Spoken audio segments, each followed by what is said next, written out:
Tēnā tātou, hope you're all having a good day. I just want to share a kaupapa that I've started, or the same kaupapa, just in a different expression. Towards the end of 2017, I started the atua blog series. I started writing about a different atua each moon phase and just sharing different interpretations of their kōrero or of their pūrākau and that kind of stuff. And I realised that I haven't done a video form of that. So I'm going to start doing that. Well, the first one's up now, and there's a link if you want to follow. So they'll be available on IGTV, so on Instagram indefinitely, on Facebook and YouTube as well. If you want to head along, have a watch, and also share your whakaaro and your interpretations. That'll be cool. They're going to be like quick little 60-second or like 90-second videos, just something short and sharp, nice and sweet and palatable. And it's about interpreting those pūrākau and those karakia and those oriori, and drawing out the wisdom and the metaphors and the knowledge within them, because our tupuna left a blueprint for us in those, and it's our job to kind of interpret their whakaaro and apply it to our lives today. I'm keen to hear your whakaaro and interpretation of those stories as well.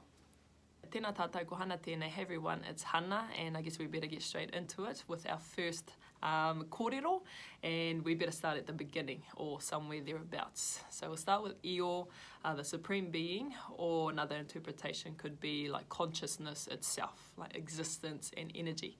And from that comes te kore, and then te pō, and then te Ao Mārama.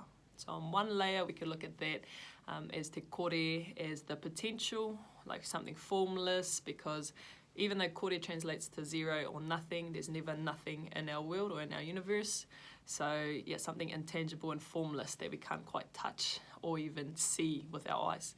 The many phases of te kore, and then we have te pō, the darkness, the unknowing, like because it's come from something that's potential, or from a thought, we know that there's something there, but it's not yet realized. So it's in that darkness, things are coming together kind of phase.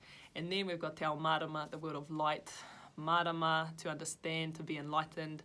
Mārama, the moon. Rama, light. So that kind of physical manifestation phase of the process. And I think we're just a little bit over time. But another layer of it could be te kore, an original idea, and then te pō, the processes and systems and preparations to make that come together or to realize that, and then te Ao Mārama is the physical manifestation of that idea or the physical expression of that idea. Koe roku whakaaro, that's what I reckon. Keen to hear your whakaaro and perspective as well. Kia ora.